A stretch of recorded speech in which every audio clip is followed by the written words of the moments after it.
Okay, welcome to my intro video to Gnomoria. It's a deviation of a much more complicated game called Dwarf Fortress, but Dwarf Fortress has like a learning cliff.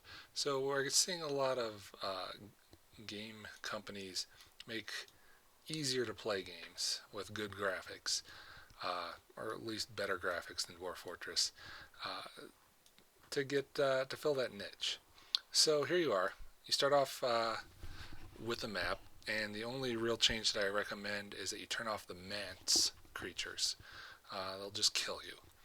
Maybe they'll balance it out. This is still in beta later on, but right now, just turn them off. Okay, so step one is you need to find a flat area to grow some food, and you want some food already there to forage. You don't want the pressure to just be growing food. So here's a nice little flat area, and here's some apple trees, which are my favorite. And there you go. So let's go ahead, the game starts paused, and let's designate some stuff here. Let's clear out all these trees and forests and all this other stuff, these orange trees right here. So you go into agriculture and tell it to just get rid of this stuff.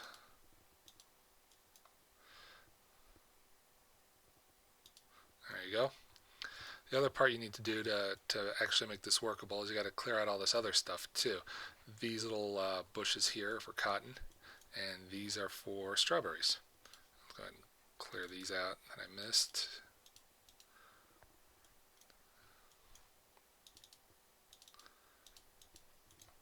So you need flat land for your cows, and I'll just go ahead and start that off and let the lumberjacks get started on that. You need flat lands for your cows, and you need flat land for your crops. Pretty much the wheat crop is very important to you in the beginning and throughout the game. It produces straw for your cows to eat. It produces wheat, which you can turn into beer or bread. So it's all around great, but you need to kind of get started at that in the beginning. So while those guys are doing that, you can have your farmer start clearing this other stuff out with the forage. Forage can work on the trees also, so you got to be careful here, because if you tell them to forage over something you just told them to cut down, sometimes the forage will override it, and you have like a bunch of trees sitting around that you meant to get rid of, but you just picked all the oranges off of. Let's see, that'll do the trick there. Another thing you got to be careful of here, not so much careful, but you got to get rid of all these little clay areas. You can tell your miners or builders to replace the clay topsoil with dirt, and that way you can grow stuff on it. So let's go ahead and while those guys are working away, let's go ahead and work on building an inside area for you to build all your workshops and stuff like that in. You could build it outside, but since they usually cover useful ground that you can use for growing trees or crops or keeping your cattle, it's usually you want to build all your industry underground. So let's go ahead and tell them to start digging. Oh, and also, you need to find some rocks. The very first thing you build for industry is a sort of a primitive workbench, and it requires a log and a rock. If you don't have these things, then you're kind of stuck. So I'm going to just tell them to just clear cut half this mountain just to find some rocks. If they don't find them here, I'll just tell them to keep on digging until they find them. Alright, so these guys are clearing this out. I can go ahead. There, I might as well. So the only reason, as far as I can tell, to have a pasture for your cows is to keep them in one space and not having them wandering all over the landscape. So to do that, let's go ahead and also get rid of these trees over here. Let's just build that right over here, close enough to the entrance. They can actually get to them, but not so close that they're interfering with more useful stuff. Great, we found some rocks. That's beautiful. Okay. So let's go ahead and tell our builders to start building your first crude workbench. You'll get rid of it later as you build more advanced workbenches that can do the same thing, but you have to start with this. I selected it, and if you wanted to rotate it, you hit R for rotate. Boom. Doesn't really matter, it's mostly visual. Also, if you want to rotate the map, you use period and comma. Alright, that's looking good. Yeah, I bet these trees over here I told them to forge instead of chop down.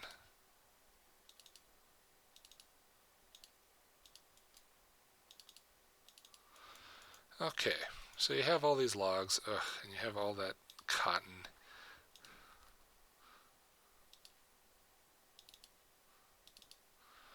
So you're starting off pretty good so far. You've got an area that you can use to build all your workbench stuff. You have wood. Oh, geez, we even have coal. That's what these little black lumps are for. Coal is great for essentially working with metal and building torches.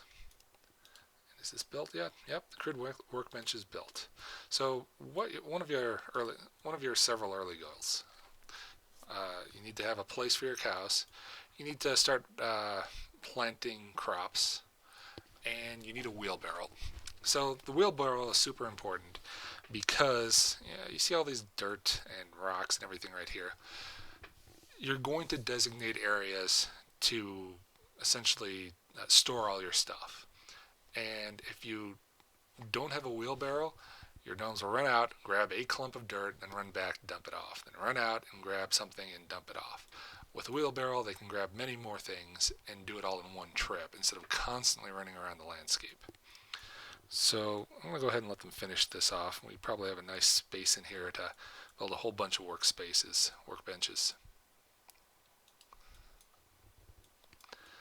And, oh good, they're done with that. So we can go ahead and tell them to move the cows here. So I told it to build a pasture.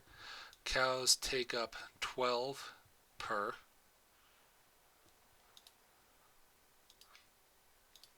And it's saying here that I can have 7 cows there. That's good enough for now. The cows will breed, and they eat straw. It shows right there. And eventually there'll be too many cows for your pasture, and they'll just start wandering around the landscape again. But again, you can always change that later. So you got that going there. Let's go ahead and fix the land here. Replace the floor with dirt. So now you can actually use that for agriculture.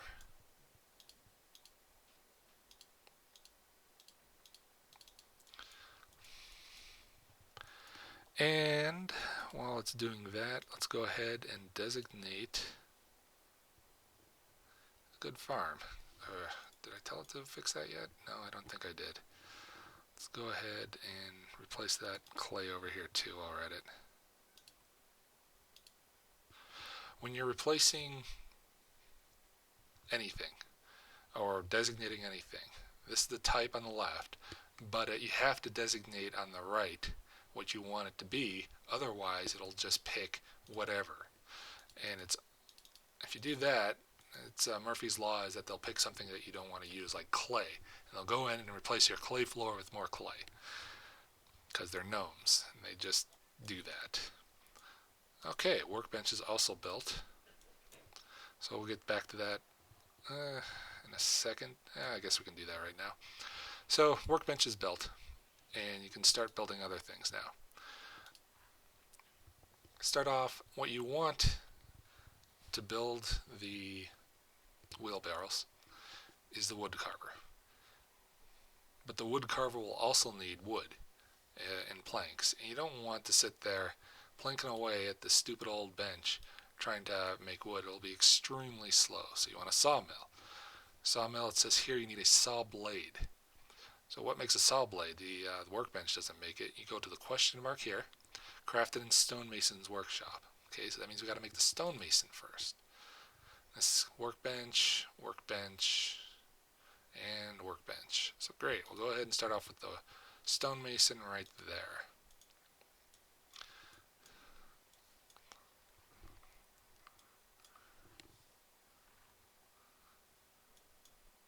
So it's built, it'll, now this is green. That means it's queued up next for whoever can actually work on the item And that guy, the woodcutter, apparently has the woodworking skills to turn that log into some planks, and he'll turn that into a bench and some chairs, leaving just the stone chisel.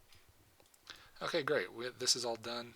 The ground has been replaced by dirt, so we can designate this whole area to wheat farming.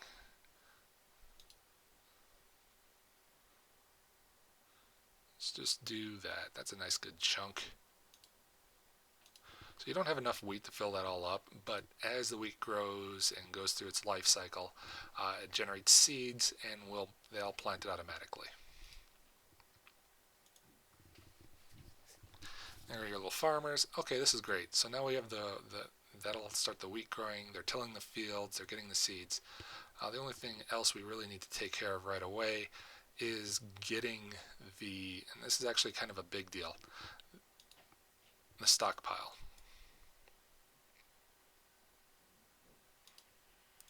So I just like picking a big area in here, picking everything except soil and stone. So what you're telling them now is that they can put whatever they want in here, in that pile, in that area, except for soil and stone. And the reason I do that is because otherwise they'll be running all over the map, picking up soil and stone to stick in there. Second thing you need to do, and this took me a while to figure out, is you need to start using containers. Build storage. Start off with crates. That's where in the beginning you had those crates and barrels and bags. They're just sitting out there in the wilderness right now, not being part of any kind of storage area. So you can just tell them to put it here, and they're not going to build it there, they're just going to move it there. These are very important because otherwise most things take up one spot. Dirt and rocks take 64 per spot, but all those logs outside, they'll start dragging them in, and each log will take up one spot. And it'll be the same thing with the fruit, and the same thing with the cotton. So you really need to actually get your storage in there. Crates and bags are good for most solid objects, and the liquids go in the barrels.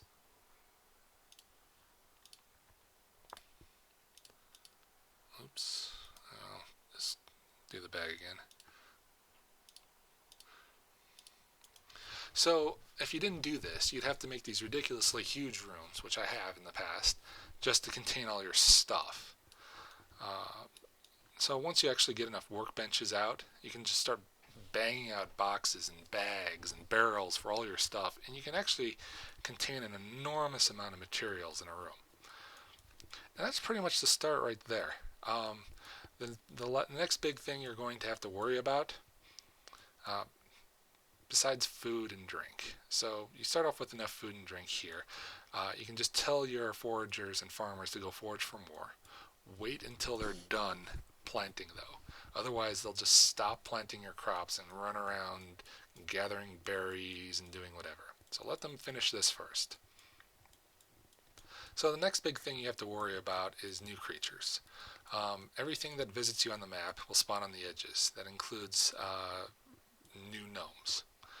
So what you want to do is essentially build a wall along the edge, and since it requires these ramps to go up and down, you don't have to build a wall along the whole edge, just most of these edges, and then you get up to the second area right here, and just have your miners just clear out these slopes. That way anything that appears up here can't get down because it's just a cliff. So it doesn't sound like much, especially on that edge, but if you go out to here, it's like a huge section of map. It will be blocked off using that strategy, like that. So this whole mountain, and all he has to do is run around and dig it. Building takes a lot longer, but like right here. So you build a wall like right along here, and this whole edge you just get rid of using your miners, and that's it. The only real building you have to do is the wall, and you have to clear out all these little clumps and trees and stuff like that. And so anything that appears will be on the other side of the wall, can't get through, and they'll either give up and go away or die. So the last thing is, at the beginning of every season, sometime in the middle of the day, you'll get new gnomes. The amount of new gnomes is kind of random and kind of dependent on how valuable your civilization is.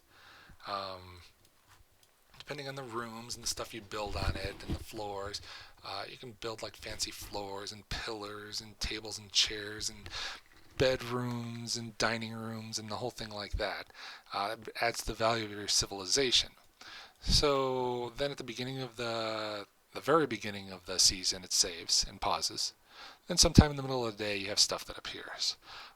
What happens is that it's either like one gnome. At that point, just X out of the game and start that day over at the save point because it's random. And your next time they appear, you can get 3 gnomes, and you need them. You need more than one gnome at the beginning to join you. But he'll appear on the other side of the wall. And hopefully he'll appear on one of the walls that there isn't, let's say, several goblins on the side of the wall with him. You just run up to it, the wall, and you poke a hole in it, and he comes through it, and then you rebuild the wall, and you're good to go. You're safe. And that's pretty much the whole intro. Um, if anyone cares, I can do a longer, more advanced, but I'm not really that far into the game so far. I've started over a bunch of times learning new stuff, and it's just kind of nice. Just take a little gnome, a bunch of gnomes, and start digging around and looking at things and finding out new stuff. So I hope that's enough for you. Have a good time.